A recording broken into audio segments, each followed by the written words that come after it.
तपाईहरुलाई त्यो देखेर केटाहरुलाई अलि सिरिङ हुन्छ त हाम्रो त खतरा छ मैले देखाउँदिन मेरो त खतरै छ जति मिनेट भन्यो त्यति मिनेट तर 500 पे गर्नु पर्यो अलग तरिकाले धेरैले युज गरिरा देख्छु क्या घरि कडा बबाल मुटु हेरौ न मुटु के गर्छ उ चाहिँ ब्लग हो रुममा होइन हाम्रो रुम छ रुम बन्छ मेरो रुम ओइ माछामा जान्छौ रुम ओइ माछामा जान्छौ माछा केटा के भन्दैछ थाहा छ म लान्छु हो रे खोज्दा केटाहरु है म जान्छु कता चोकतिर जा जोतकास कहिले बनाउँ त रिल भन्नु न के भन्नु त अब म अमिरा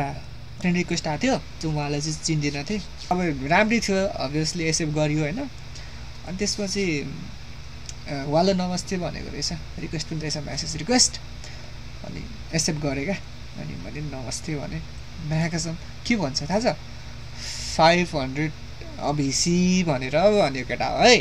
यो चाहिँ रियल आइडी हो या फेक आइडी हो त्यो चाहिँ थाहा भएन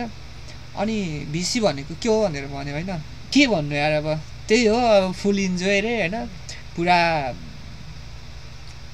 जस्तो भन्यो त्यस्तै मान्छु रे त्यस्तो टाइपको थियो जति मिनेट भन्यो त्यति मिनेट तर 500 पे गर्नु पर्यो भन्दै थियो उहाँको फेक आइडी हो या रियल आइडी हो त्यो मान्छेलाई चाहिँ म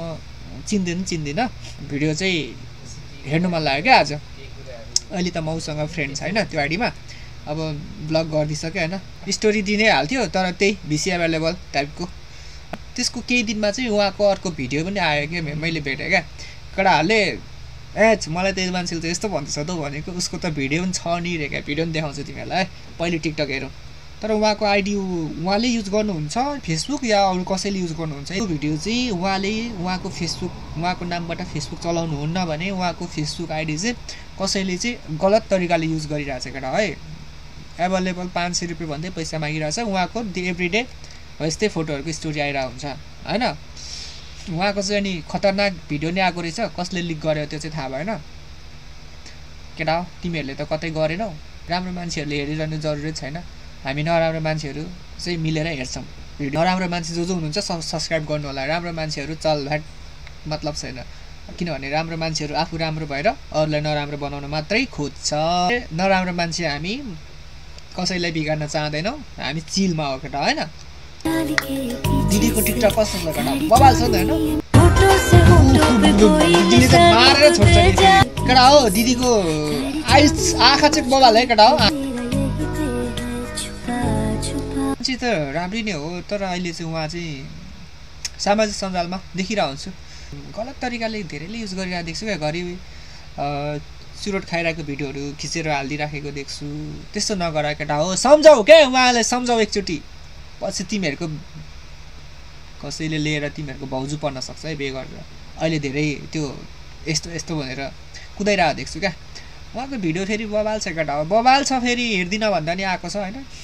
दुईजनाले पठाएको थियो भर्खर चिन्दैछु मैले चाहिँ दिदीले फेरि एक्टिङ बबाल हेरौँ त एक्टिङ बबाल होइन केटा हो तिलुती नै हो त यार नाक कति लामो क्या यो आइडी कसैले युज गरिरहेको छ यो दोस्रो डाउनलोड गरेर हालिरहेको छ केटा हो थाहा भएन तर यो दिदीको मिसयुज भइरहेछ यो दिदीलाई चाहिँ मैले धेरै भिडियोहरू देखिसकेँ ब्लगहरूमा पनि देखिसकेँ होइन त्यस्तै टाइपको मस्त छ त दिदीको फिगर त केटा है भाँचिन्छ यसलाई चाहिँ कोका खोला फिगर भन्छ होला हौ यो स्टोरीहरू हालिरहेको थियो आई थिङ्क त्यो फेसबुक आइडी कसैले युज गरेको हुनुपर्छ कि यही मान्छे त यही फोटोहरू हालिरहेको हुन्छ क्या यसो एभाइलेबल छ होइन त्यस्तो मान्छेहरूले चाहिँ कल गर्नु होला भनेर मेसेज आइरहेको हुन्छ त ओहो हो दिदीको आइफोनको फोटो हेरौँ न केटा बवाल छ त केटा हो है होइन खिचाइ चाहिँ म्यान्नै पर्छ क्यामेरा म्यान चाहिँ को हो क्यामेराम्यान ओहो साइड लुक्स के फेरि केटा हो साइड लुक्स बवाल कतै तिमीहरूको पनि यस्तो छ केटा हो होइन दिदीको पारा दिदीको फेरि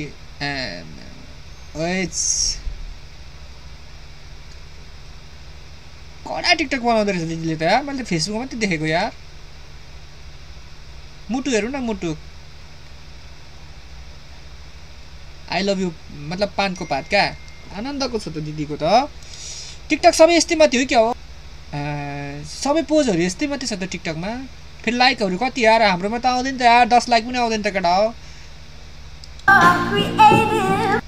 ओ what the phuchka sticker remove केटा तिमीहरू मेन एडिटर हो भने यो स्टिकर हटाउनु पर्ने हुन्छ तिमीहरूले एडिटर आफूले एडिटर मान्छौ यो स्टिकर हटाउनु स्टिकर इमोजी हटाउनु मागेको छ को रहेछ तिमीहरू एडिटर दिदीको यति भिडियोमा यति थोरै भिडियोमा यति धेरै फलोवर्सहरू ओ माई गास केटा हो यस्तो यस्तै हाइलाइट गरेर होइन पुरा भ्युज फेरि बोबाल क्या केटा हो दिदीले बोल्दै कि सक्यो क्या भ्युज फेरि के हो अमिराको हिरो हो कि टाइप्सको भइरहेको क्वेसनहरू ऊ अमिराले युज गरेर भिडियो बनाइरहेछ रेस्पेक्टै छैन क्या केटाहरूले सम्झाउनुपर्छ क्या भेट भएपछि त होइन हेर न होइन हाम्रो रुम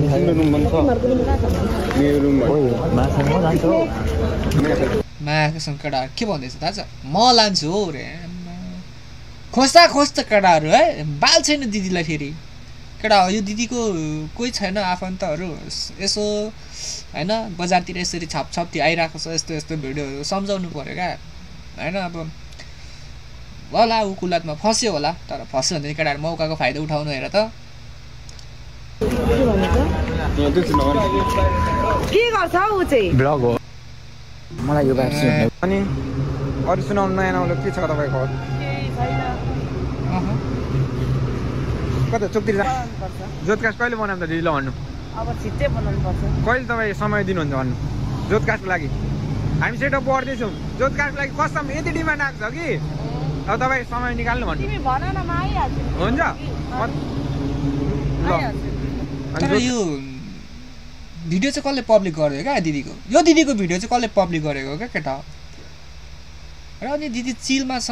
अब विगतमा गल्ती भयो यार अब चाहिँ सुध्रिनुपर्छ भन्ने मतलबै छैन यार हेत्तेरी भएन केटा चाहिँ निकाल्नु पर्ने हुन्छ दिदी हो यहाँ तपाईँको फ्रेन्डहरूलाई के भन्नुहुन्छ ल के भन्नु र अब भन्नु न के भन्नुहुन्छ के भन्नु त अब म जोतकास्ट आउँछ कि आउँदैन आउँछ भन्नु न यहाँ यहीँ आउँछ होइन यहीँ आउँछ नि आउँछ त अनि ल दिदी ल गएको ल धन्यवाद तपाईँलाई ल बाई जाउँ केटा अब चाहिँ तपाईँहरूलाई त्यो देखेर केटाहरूलाई अलिक सिरिङ हुन्छ त हामीलाई त घिन लाग्यो तिम्रो कस्तो छ मेरो त खतरा छ मैले देखाउँदिनँ मेरो त खतरै छ भन्नु चाहन्छु त्यस्तो नगर नानी अलिक देखाउन लागेको भए पनि हुन्थ्यो कम्मर माथि त ठिकै थियो कम्मर मुनि त खोइ गएकै थियो कम्मर माथि ठिकै रहेछ कम्मर माथि त रोइ खाँडै रहेछ के देखेर बत्तीले भए पनि ल हो भनेर ल